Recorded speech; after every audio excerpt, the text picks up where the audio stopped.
जब भगवान राम अपने पिता दशरथ के आदेश पर 14 वर्ष के वनवास के लिए चले गए थे, तब उनके छोटे भाई भरत उस समय ननिहाल में थे। जब वे अयोध्या लौटे और उन्हें इस घटना का पता चला, तो वे बहुत दुखी हुए और क्रोधित हुए। उन्होंने अपनी माता कैकेयी को उनकी इस गलती के लिए बहुत फटकारा और राज सिंहासन को अस्वीकार कर दिया। भरत ने फैसला किया कि वे अयोध्या के राजा नहीं बनेंगे, वे राम को वापस लाने के लिए वन में जाएंगे। वे एक विशाल सेना और अयोध्या के सभी नागरिकों के साथ राम से मिलने के लिए निकले। जब राम ने भरत को आते देखा, तो उन्हें लगा कि भरत शायद उनसे युद्ध करने आ रहे हैं ताकि वे अयोध्या के राजा बन सकें। लेकिन लक्ष्मण को भरत की नीयत पर संदेह हुआ और वे युद्ध के लिए तैयार हो गए। परंतु राम को भरत पर पूरा भरोसा था। वे जानते थे कि भरत कभी ऐसा नहीं कर सकते। जब भरत राम के पास पहुंचे, तो उनके चरणों में गिर गए और उनसे अयोध्या लौटने का आग्रह किया।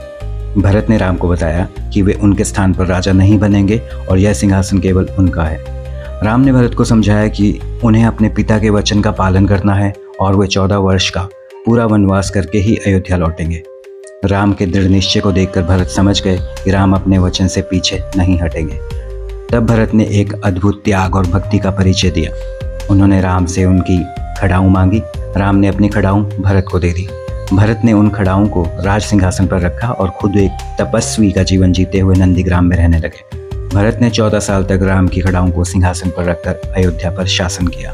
उन्होंने अयोध्या में किसी भी प्रकार का सुख नहीं भोगा और राम के आने का इंतजार करते रहे। यह प्रसंग हमें यह सिखाता है कि सत्ता और पद से ज़्यादा महत्वपूर्ण त्याग, प्रेम और भाईचारा होता है। भरत ने अपनी कर्तव्य निष्ठा और राम के प्रति अपनी असीम भक्ति का ऐसा उदाहरण पेश किया, जो रामायण का सबसे महान प्रसंगों में से एक है।